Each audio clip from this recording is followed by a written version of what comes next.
16 cities across the United States, Canada, and Mexico, 104 matches, 6 billion people watching, a White House task force, an executive order signed by the President of the United States, turning this into an official act of American hospitality.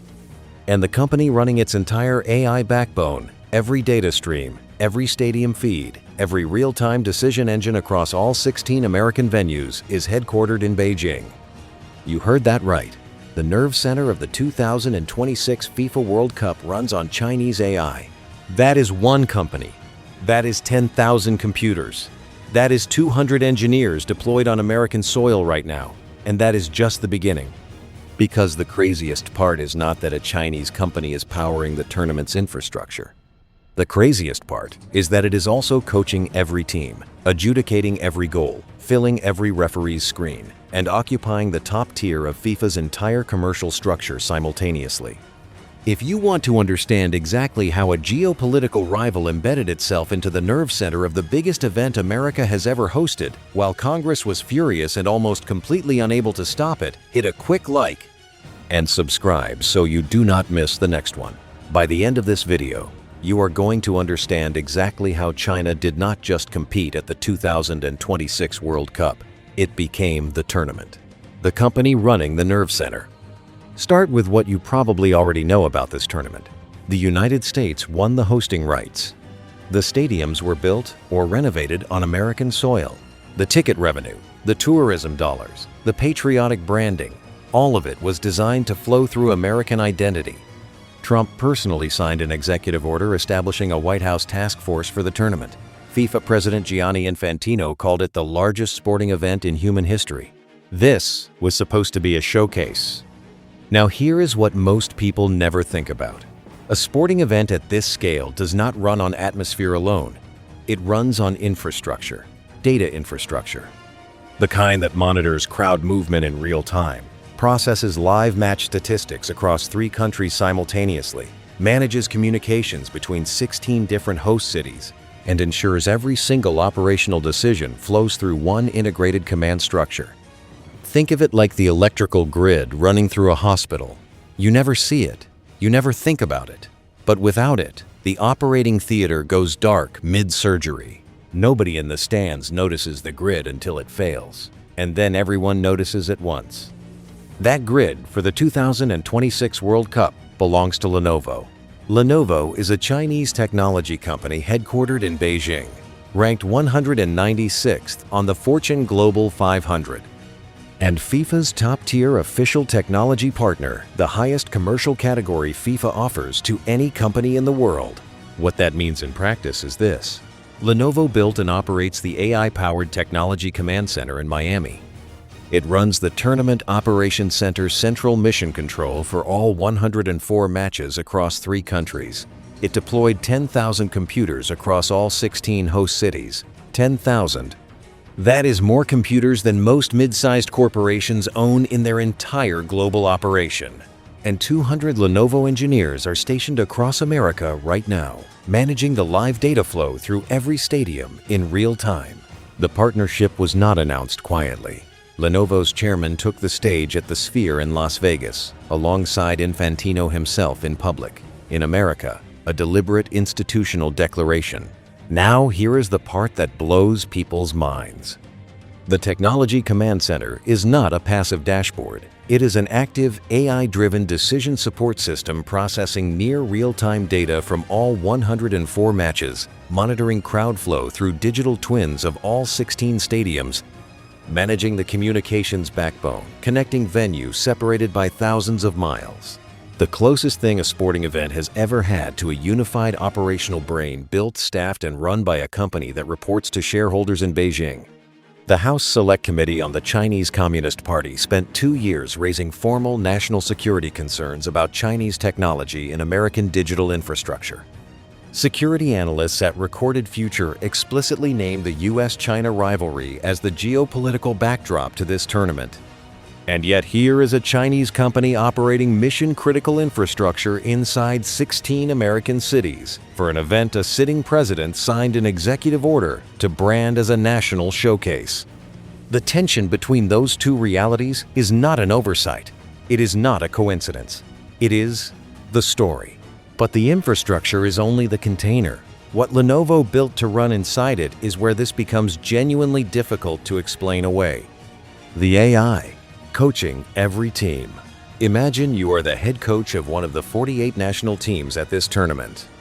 You have access to decades of your opponent's match footage, fitness data on every player in your squad, set-piece analysis, pressing trigger maps, goalkeeper tendency charts going back years. Your staff has been compiling this for months. You walked into this tournament feeling prepared. Now imagine a system that does all of that for every team, against every opponent, across every formation, and delivers it to you in plain language, on demand, before kickoff. That system is called Football AI Pro. It was built by Lenovo, and it runs on top of FIFA's football language model. Here is what it actually does. It analyzes hundreds of millions of FIFA data points accumulated over decades of professional football. It processes over 2,000 individual match metrics per game. 2,000. It generates tactical intelligence opponent simulation, player performance breakdowns, formation vulnerability mapping, and delivers it to all 48 competing teams simultaneously, in real time. For scale, a professional analyst reviewing match footage manually might extract 200 data points from a single game with a full working day. Football AI Pro processes 10 times that number. For every match being played, faster than any human analyst team could begin to organize their notes. The household version of this is a chess computer, not the beginner-level program that lets you take back moves. The kind that has ingested every Grandmaster game ever recorded and tells you in 30 seconds exactly which moves your opponent favors under pressure. You are operating at a level of tactical knowledge structurally unavailable to any coach in football history until this tournament. Football AI Pro is that system. Built by a Chinese company, running for all 48 teams, including the United States national team. Now, here is what most people get wrong about that fact. This is not a tool coaches can simply choose to ignore. At this level of competition, where the difference between a quarterfinal exit and a semifinal place is one misread substitution, one set piece conceded, one tactical adjustment not made quickly enough, any coaching staff that opts out is playing with structurally less information than every opponent that uses it. That is not a philosophical position. That is a competitive disadvantage built into the tournament's own infrastructure, which means the tactical decisions at the 2026 World Cup, the ones that determine which nations advance and which board their flights home, are, in measurable part, a product of Chinese AI infrastructure. That is not a conspiracy. That is a procurement decision FIFA made that 48 football federations agreed to operate under, and that nobody in Washington had any mechanism to prevent. But tactical intelligence shapes how teams play. What comes next is more absolute than that. It decides whether the goals they score actually count. The machine that decides whether goals count. The most contested moment in football is not the penalty shootout. It is not the final whistle. It is the offside call. A single offside ruling in the 89th minute can eliminate a nation. It has ended coaching careers. It has triggered formal diplomatic complaints between governments. And for most of football's history, that decision came down to one official, a linesman with a flag and a fraction of a second, to make a call that 60,000 people in the stadium and hundreds of millions at home would debate for years. Then came VAR. Video review narrowed the margin of error, but VAR introduced its own arguments, which frame to freeze, which body part was in or out, the resolution of the footage. The system improved. The controversies changed shape, but did not disappear. Now here is what replaced all of that. Semi-automated offside technology. To understand how it works, start with something you have already stood inside the full-body scanner at airport security. It builds a three-dimensional map of your exact body shape from multiple angles in under 2 seconds, precise enough to flag a folded piece of paper in a jacket pocket. FIFA's system applies the same logic at tournament scale. Before the first match was played, every participating player was scanned to create a three-dimensional full-body digital avatar capturing their exact proportions, limb lengths, shoulder width, and foot position down to millimeter-level precision. All 1,248 players. More people than live in many small towns across rural America. every one of them individually digitized and stored inside the system. During every match, multiple cameras track every player on the pitch simultaneously. The moment a pass is played forward, the system cross-references each player's live position against their stored avatar shoulder, knee, hip, heel, and generates a three-dimensional rendering of the offside line before a human official has time to raise their arm. When a goal is scored at the 2026 World Cup and a VAR review is triggered, Chinese AI determines whether it stands. Here is the brutal catch for anyone in Washington who objects to that sentence. It works. The system is measurably faster and demonstrably more accurate than every human officiating method that preceded it. FIFA chose it because it produces better outcomes. The argument against using it is not a technical argument. It is a strategic one. And strategic arguments are very hard to sustain when the alternative is putting the linesman back on the line and hoping for the best in a knockout round. The officiating is embedded. The coaching AI is live. The operational infrastructure is running. All three layers are invisible to the 6 billion people watching. The next layer is not invisible. It is the first thing you see when you walk into any video review center in any of the 16 host stadiums, and it was made in China too. But that is only the beginning of what the commercial architecture of this tournament actually looks like, and when you see the full map, it is nearly impossible to believe that no one stopped it. The screens that see everything. Walk into any video review center at the 2026 World Cup. This is the room where officials review contested decisions, offside calls, penalty appeals, red card incidents under real-time pressure. 60,000 people in the stands waiting. Hundreds of millions more watching at home. Every image on the monitor shapes what the official believes happened. Every screen in that room is made by Hisense. Hisense is a Chinese electronics company and FIFA's official VAR display partner for this tournament. Its RGB mini LED panels were not pulled from a standard product catalog. They were engineered specifically for this environment, built to render the offside line, the collision geometry, the exact pixel of a contested touch, with a level of color fidelity and luminance precision that removes ambiguity rather than adding to it. The difference matters more than most people realize. Think of the gap between a photograph printed on standard office paper and the same image on a medical diagnostic monitor in a radiology department. Same photograph. Completely different amount of visible information. Radiologists do not use consumer monitors for a reason. The quality of the display determines what is visible. What is visible determines the decision. In a VAR review room, the decision is everything. Hisense's CEO did not announce this through a press release. He took the stage at FIFA's own headquarters in Zurich, at the institutional seat of world football's governing body, to present it. On FIFA's ground, as a point of arrival. Now here is the detail that engineers do not want to admit. The screen is not a neutral surface in that room. It is an active participant in every decision made inside it. The color rendering, the frame interpolation, the brightness calibration under stadium lighting, all of it shapes what is perceptible when an official leans forward to make the call.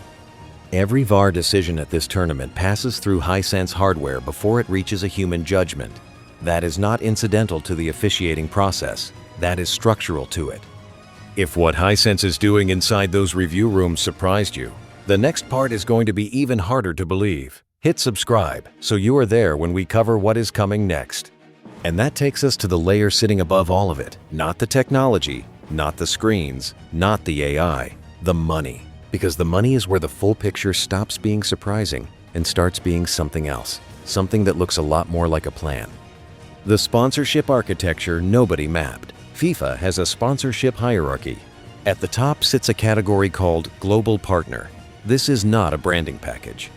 Global partners are companies whose commercial interests are structurally woven into the tournament pitch-side advertising on every broadcast cut, integrated presence at every venue, tied to the tournament's official identity. At the highest institutional level, a global partner is not buying visibility. It is buying architecture. At the 2026 World Cup, 4 of those top-tier global partners are Chinese. Lenovo, Wanda Group, Hisense, Vivo. Not 1, not 2, 4. All Chinese. All at the absolute summit of FIFA's commercial structure simultaneously. You already know what Lenovo and Hisense are doing inside this tournament. But Wanda Group and Vivo extend the picture significantly. Wanda Group is one of the largest private conglomerates in China. Real estate, entertainment, sports infrastructure, cinema chains across multiple continents. It became a FIFA global partner in 2016, the year FIFA was in institutional freefall following the most damaging corruption scandal in its history. Sponsors were walking away. The cost of entry was negotiable for the first time in decades. Wanda entered at exactly that moment and has been embedded at the summit of FIFA's commercial structure ever since. That is not opportunism. That is strategy executed with patience and precision across a decade. Vivo is a Chinese smartphone manufacturer with over 500 million active users worldwide. 500 million. That exceeds the combined population of all three host countries by more than 50 million people. Vivo's branding appears on pitchside boards in every broadcast frame, reaching viewers who may not know the name today, but will after 6 billion impressions during the group stage alone. And Lenovo sits above all of them not simply as a commercial sponsor, but as the company whose hardware, software, and engineers are physically operating the tournament's nerve center, while that same logo rotates through pitchside advertising on every broadcast. Here is what the full map actually looks like. When you sit down to watch the 2026 World Cup, the broadcast runs on Lenovo infrastructure. The lineup decisions were partly made using Lenovo AI. The goal that was just scored or disallowed was adjudicated by Chinese officiating technology on a Chinese-built screen. The pitchside boards carry Chinese brand names. The operational center monitoring all 104 matches is staffed by Chinese engineers. These are not four parallel commercial relationships running independently. They are a single, coherent, deeply integrated presence spanning every functional layer of the tournament. Remove any one component, and the gap is visible. Remove all of them, and the 2026 World Cup does not run. The congressional committees who spent 2 years warning about Chinese technology penetration could not stop this. The security briefings could not stop this. The executive order about American pride and hospitality could not stop this, because every contract was signed in Zurich, under FIFA's jurisdiction, as a commercial sports sponsorship agreement. No American legal mechanism reaches it. Here is what makes this the detail that puts everything into perspective. The most aggressive technology export control regime in American history is active right now. Chip restrictions, entity lists, foreign investment screening. An entire apparatus built to limit Chinese technology's reach into American systems, and simultaneously a Chinese company deployed 10,000 computers and 200 engineers into 16 American cities under a banner that reads FIFA. With full institutional approval and zero regulatory intervention, no CFIUS review applies, no export license is required, no hearing can unwind it. The architecture found the gap, and it walked through. What this tournament reveals is not a failure of American awareness. Everyone in Washington could see exactly what was happening. What it reveals is the hard limit of the tools available to respond. And that limit matters far beyond football. But significant as all of this is, it is still pointing towards something larger. The matches will end. The trophies will be handed out. The stadiums will go quiet. And what remains after all of that will matter considerably longer than any final score. What this actually means. Let's put the complete picture on the table. The 2026 FIFA World Cup runs across 16 American cities. America built the stadiums, managed the logistics, signed the executive order, printed the flags. And the AI is Chinese. The officiating displays are Chinese. The coaching intelligence system is Chinese. The commercial architecture at the top of FIFA's hierarchy is dominated by Chinese brands. The operational nerve center is staffed by Chinese engineers running Chinese hardware, processing 90 petabytes of data over the course of the tournament. 90 petabytes. If you stacked standard hard drives holding that volume of data, the column would stand taller than the Empire State Building. This is not a failure of American technology capability. The United States is not short of AI research, computing hardware, or engineering talent. American companies were not outbid in some narrow technical competition they barely noticed. Here is what this is. It is a demonstration, not a demonstration of malice. No evidence these systems were built to cause harm. not a demonstration of espionage, though the security community has noted, on the record, that 90 petabytes flowing through Chinese-operated infrastructure is worth examining. It is a demonstration of something the technology competition conversation almost never addresses: the gap between inventing things and deploying them. The debate around US-China technology competition almost always focuses on invention. Who files more AI patents? Who produces more semiconductor research? Who builds the faster chip? That framing is clean and easy to follow. It also misses the point this tournament makes impossible to ignore. Geopolitical leverage in a technology era does not accumulate at the patent office. It accumulates at the deployment layer. The country that builds the infrastructure the world actually runs on earns compounding leverage over time, not through force. Because the world chose to plug in, China did not win a chip war to get inside this tournament. It built systems that met FIFA's requirements, priced them to win the contract, and integrated them deeply enough that removing them mid-tournament would be operationally catastrophic. That is not aggression. That is capability meeting opportunity. And capability demonstrated at this scale, under the world's most demanding conditions, in front of 6 billion people, is its own form of argument. Now here is the part nobody talks about enough. The precedent is now established. The benchmark for AI-powered tournament operations was set here. The standard for semi-automated officiating was demonstrated here. The bar for real-time multi-venue data processing was met here by these systems in front of 6 billion people. The next federation evaluating officiating technology will ask what FIFA used. The next stadium operator investing in review room displays will ask what the 2026 World Cup ran. The next sport exploring AI coaching tools will look at what 48 national federations used and whether their analysts trusted it. Every one of those conversations leads back to the same companies, the same country of origin, the same deployment architecture. Standards set at scale tend to persist. The organization that establishes the baseline once tends to defend it because everyone who comes later builds their systems to interface with it. Think about how this pattern has played out before. The British Empire laid the submarine telegraph cables connecting the world's financial markets in the 19th century, and for decades, global commerce moved through British-operated infrastructure, shaping trade terms and diplomatic leverage in ways that outlasted the cables themselves. Then the United States built the protocols that became the Internet. And for a generation, the assumption of every government building digital infrastructure was that it would run on American architecture by design. What you are watching right now, across 16 American cities, in front of 6 billion people, with 200 Chinese engineers sitting in the command center of the world's biggest event, is the opening chapter of the next version of that story. Not written in telegraph cable or fiber optic backbone, written in the operational infrastructure of the events the world gathers around. America built the stadiums. America signed the executive order. America set the rules.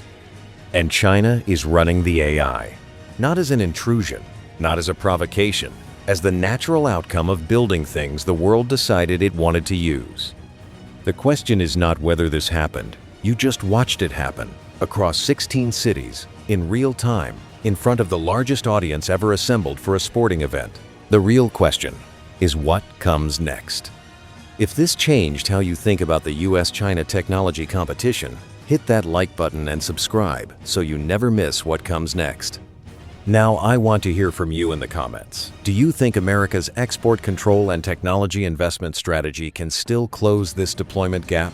Or has the commercial infrastructure layer already moved so far and so fast that nation-state policy simply cannot keep pace?